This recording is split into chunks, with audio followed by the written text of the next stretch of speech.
I originally started my channel just to give back to the community and make a few videos and be done.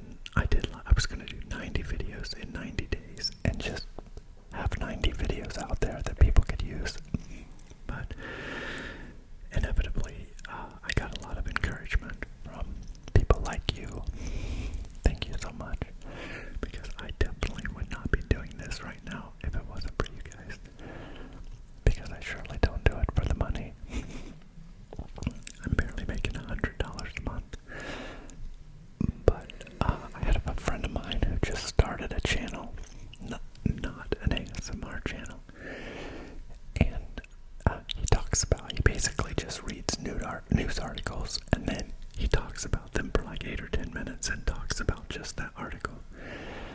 And he sent me his screen. He's had a channel for 4 months, and he's making $3,000 a month, and he only has 7,000 subscribers. So it's not just about subscriber counts or view counts. It's about what's called CPM, Charlie Paul Mary, CPM, and that's what YouTube pays, and ASMR is like the lowest paying video topic along with video games. So I'm not doing it for the money. I truly am doing it because I love you guys, and I just feel like it's a family, and I really just appreciate so many of you. I also wanted to make another request for myself, and this is for my second channel, and I'll put a link to that as well below. My channel name is just my real name, which is Derek Manus, and I've got like 400 subscribers, and I really want to get that channel to monetization, which is 1,000 subscribers. So I really only need 600 of you to go over there and subscribe. And it's a small request. It'll take you like 10 seconds to do it.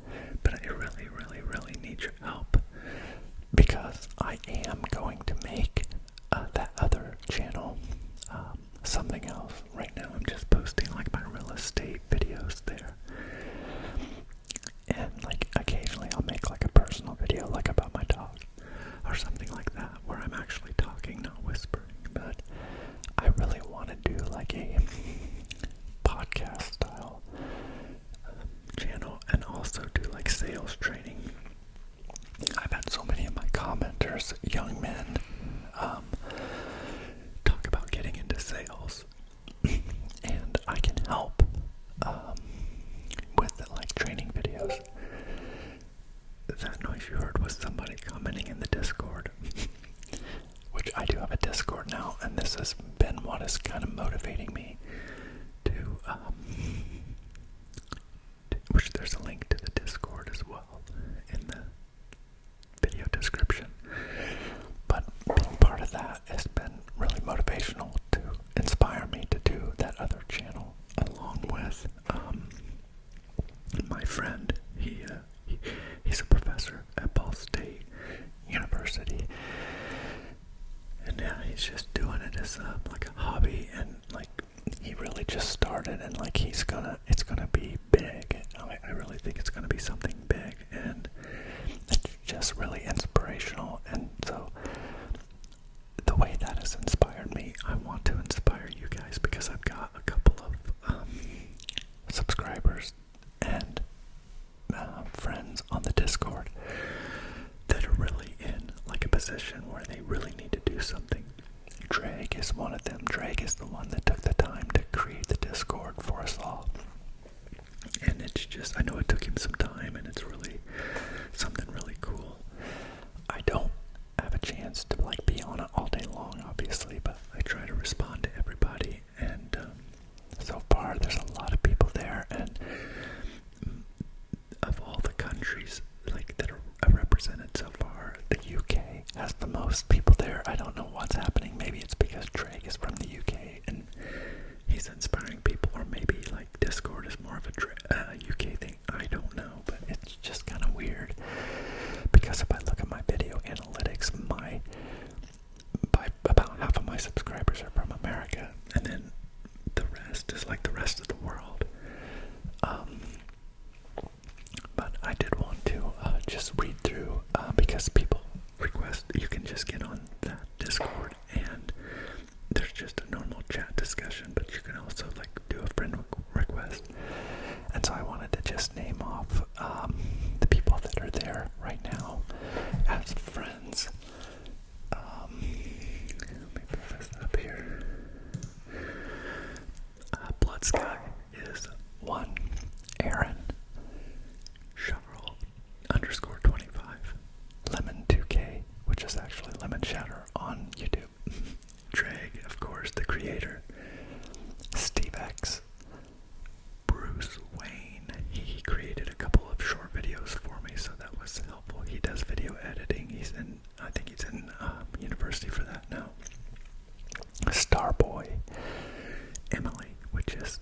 on YouTube, and then prod.kxrmx.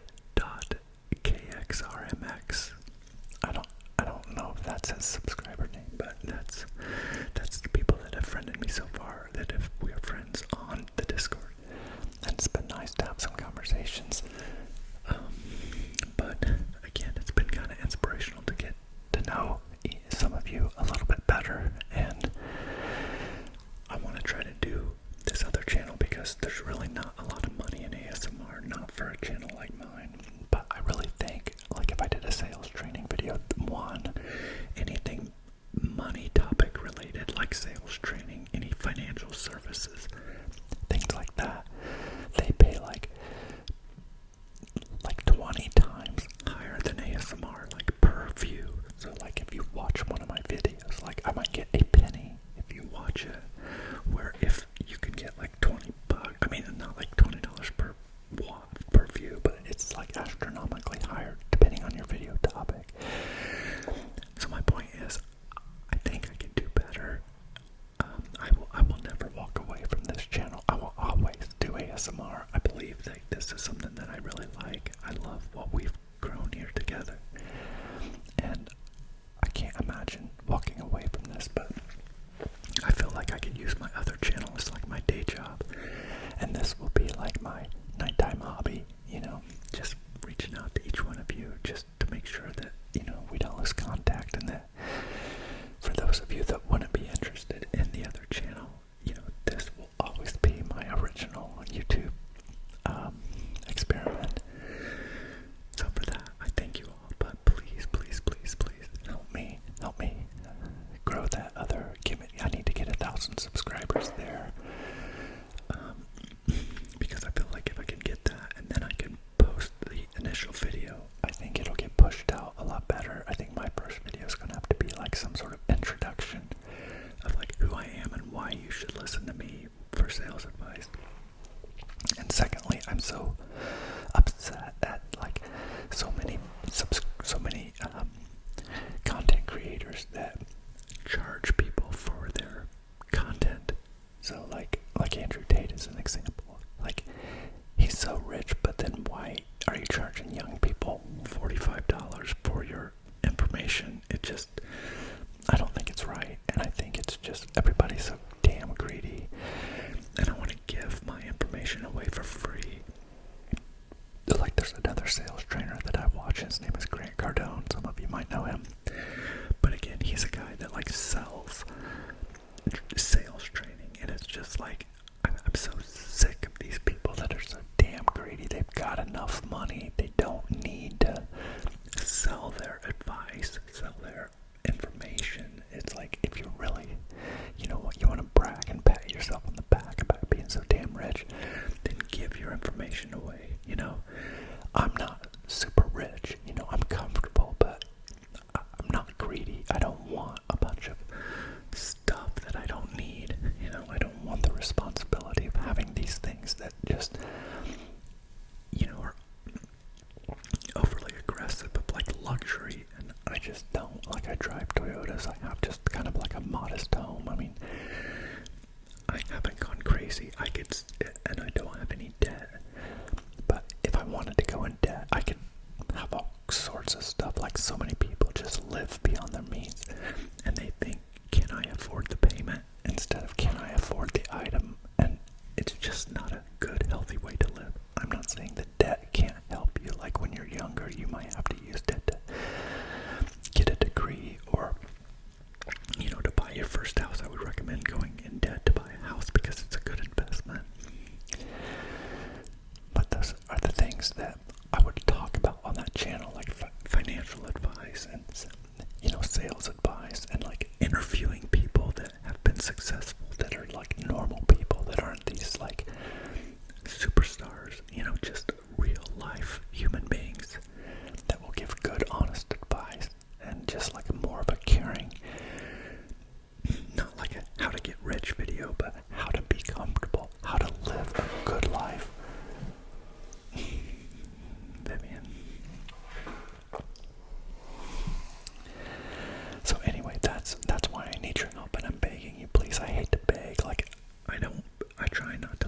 ask people to subscribe all the time because like so many people like start their every video, please subscribe and all this and that. But I've been like very like lenient on trying to like beg for subscribers. I mean, obviously I want everyone to subscribe and I want everyone to like the videos that I make, but I just don't feel real comfortable like begging. But on this one I'm begging, please help me. I only need 600 of you to go over there and subscribe. And I know a lot of you are already there, and it's not like I don't need you to like to like watch my real estate videos. I'm not asking you to like support the channel and comment and things like that. I don't expect that because it's not relevant, and I don't want any of you wasting your time on things that aren't relevant. I'm happy that you love my ASMR and that I can be relaxing for you, and that you use this as something that you need. But my other channel, for some of you, won't be something that you need. But I want, if you can help me just be a subscriber, then you don't have to turn on notifications, so it won't bother you or anything. But I just need help, and that's the last time I'm going to say it. And now I want to move on to, I made a little couple notes because I didn't want to forget some of this stuff, but a couple of things like, part of that Discord, again, getting to know some of you a little bit better. I've just, like, been touched by some of your stories. Like, I don't want to say anybody's name because I don't know.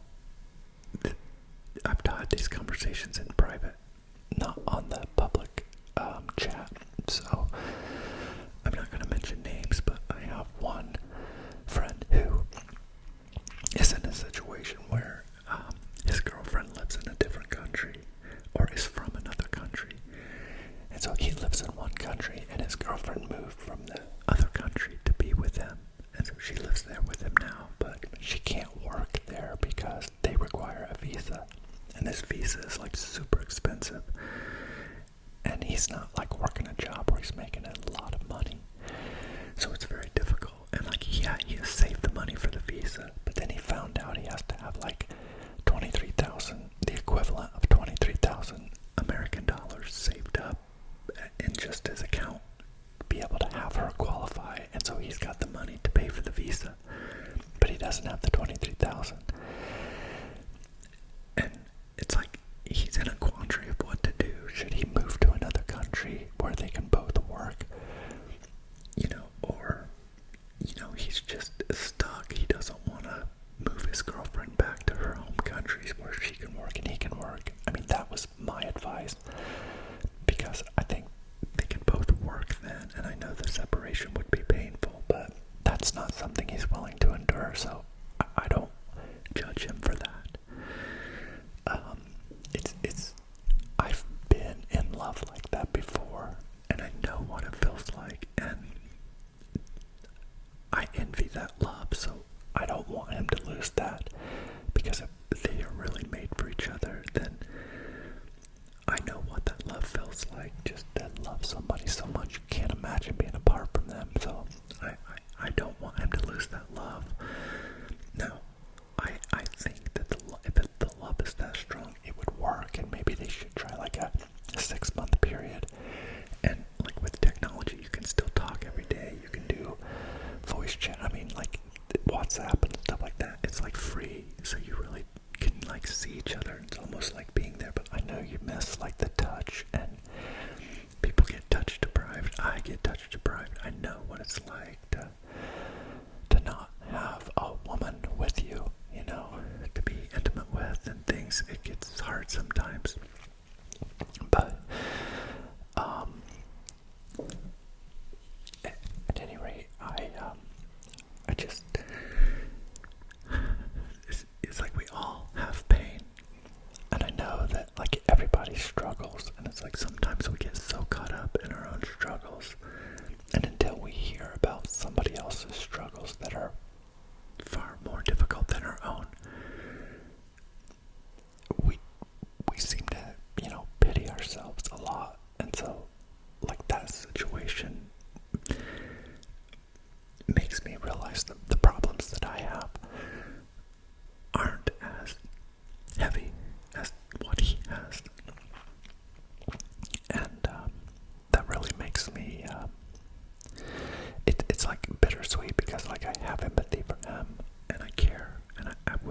you something.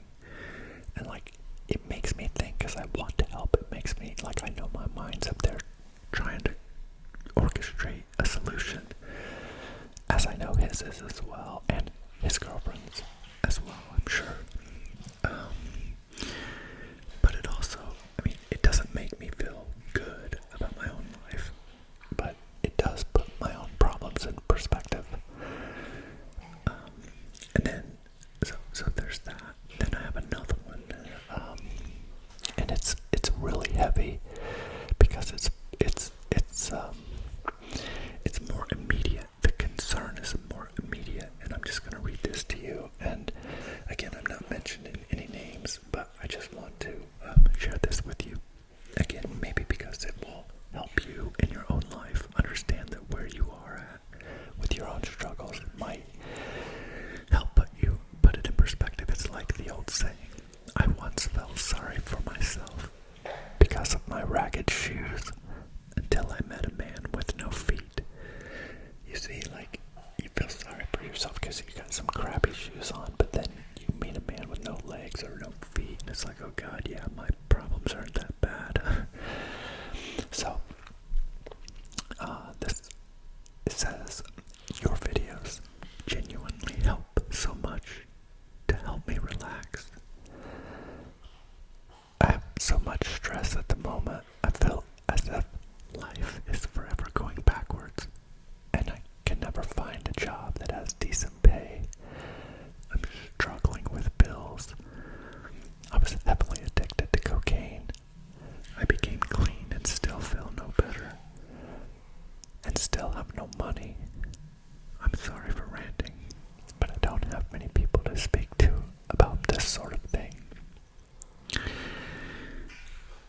And I read that and I just thought, oh my God. And so I've never said this on video before, but I don't know how old I was. I'm gonna guess 28. For those of you that are new here, I'm 50. I'll be 51 in September. So it was a long, long time ago. I was 27 or 28. And I had an unbelievably horrible situation happen to me with a woman. I was dating a woman that was a little bit younger than me. And she was going off to university. And it was that separation. You know, she was going out of state to go to university. So we were going to be like 15 hours apart. And I was working a full-time job, so it's not like I could just go there. I had to work. And, I mean, I could go there like for a short visit on a weekend or fly there, which I did a couple times. But to make a long story short, this girl, I was so in love with her, and we were like soulmates. Like we were both like young and ambitious, and we both like were from very poor families. And so I loved her ambition, and we connected with that because we both wanted to get out of the situations we were in, which we were both, even though I was coming out of it because I was already working a career. She was going to go to school for nursing, and this is kind of personal, but she had small breasts, and she would always say to me, one day when we get money, I want to get a breast enhancement. And so, of course, I didn't care because I loved her just like she was. She was perfect to me, but she wanted them, and if it was going to make her happy, I didn't really care. I didn't know what they were like because I had never been around them. I just thought, okay, yeah, sure, whatever you want. You know, someday we'll do that. You know, because I wanted to make her happy. So, at any rate, right before she was getting ready to go, we were kind of planning like what was going on, but I thought to myself, okay, I was going to propose to her. I was going to marry her. And I thought, okay, I can either spend this chunk of money on an engagement ring, or I can go ahead and pay for her enhancements. And so I did that. I decided to pay for it because, like, in my own insecure thoughts, I was insecure with her leaving. I thought, well, she can always just take the engagement ring off, but like, she can't take the breasts off, right?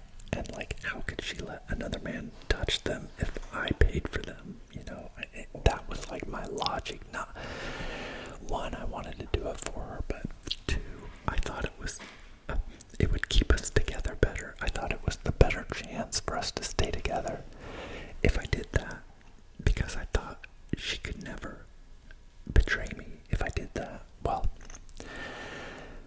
fast forward about 6 months after she went, I called her one night, and her roommate answered the phone. Or how did it go? God, I've tried to forget it, so how did it go? No. I called her, and she answered the phone, and I heard somebody in the background, and I said, who was that? And she said, that's my roommate. And I thought it sounded like a guy, but I just kind of blew it off. I just thought, well, it must have just sounded like a guy, but it really wasn't. Well, then someone knocked on the door, and she said, hold on. And the person at the door said, is Shauna there? Shauna was the roommate's name. I remember this part vividly. And like, she covered the phone, but I could still hear. She said, no, she's not here right now. So when she got back on the phone, I said, hey, you said your roommate's not there. And she started like stuttering around. And I said, just put who's there on the phone. I want to talk to him. And she was like, Derek, don't. And I'm like, oh my God. Like, my heart's starting to race. And like, I mean, I can't tell you how much I was in love with her. And anyway, when she got back on, when she put that guy on the phone,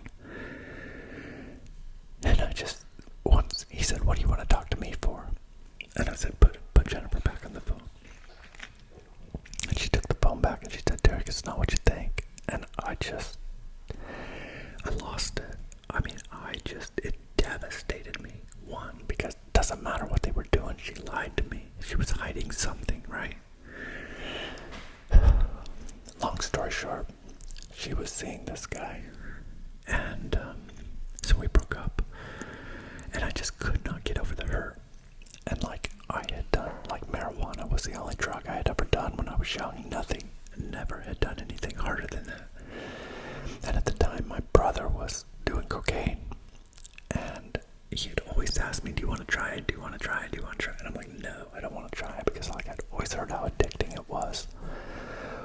One night it was just hurting so bad, and I called him up and I said, dude, do you have any? I want to try it. As I just was looking for anything to take the pain away. Well,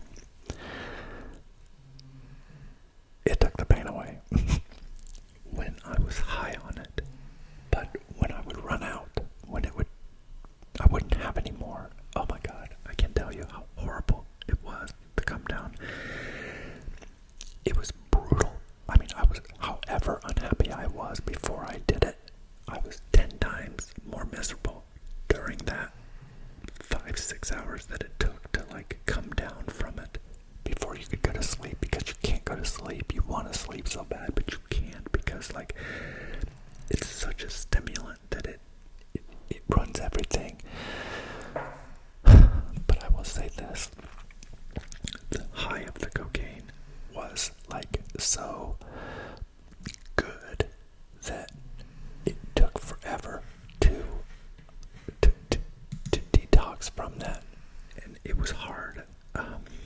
It was so hard too. Like, I think because you're so happy when you're on it, that when you're sober, you cannot match that level of happiness, because it's like euphoria. I mean, you feel like the most self-confidence you've ever felt in your life. Now, I'm not encouraging anybody to do it. I'm telling you, it's horrible. The advantage does not outweigh the disadvantage, because it is brutal to come down. And most, like, the rich people that do it, they come down with another drug, like they do Xanax or Valium or something, or alcohol. They do something else to help themselves come down from it. Or like, if you're not like miserable and doing it because you're miserable, it's not as bad because you're not already miserable. So if you're just like a happy-go-lucky and you just do coke, coming down isn't that bad because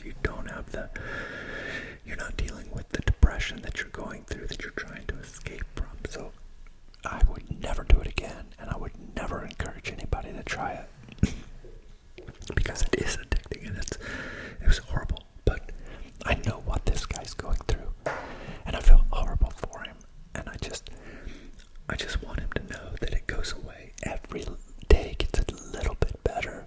Like, I did it for about 3 months, and I basically was about to go broke. I had no more money, and I wasn't going to be able to pay my bills, so it wasn't like I wanted to keep doing it because I liked being able to escape the pain every now and then, even as hard as the come downs was. But it's so damn expensive that I almost went broke. I was in danger of like losing all that I had built, and plus I was kind of finally getting over her at the same time, so it just inevitably I stopped. But it was about 3 months, but it probably took me 6 months after I quit to feel normal again. And then, obviously part of that was getting over her, getting over that heartbreak.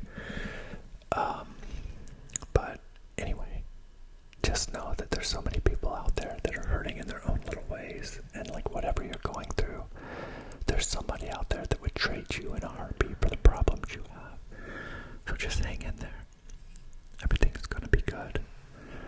Everybody, we're gonna be fine. We just have to make good decisions. I love you all.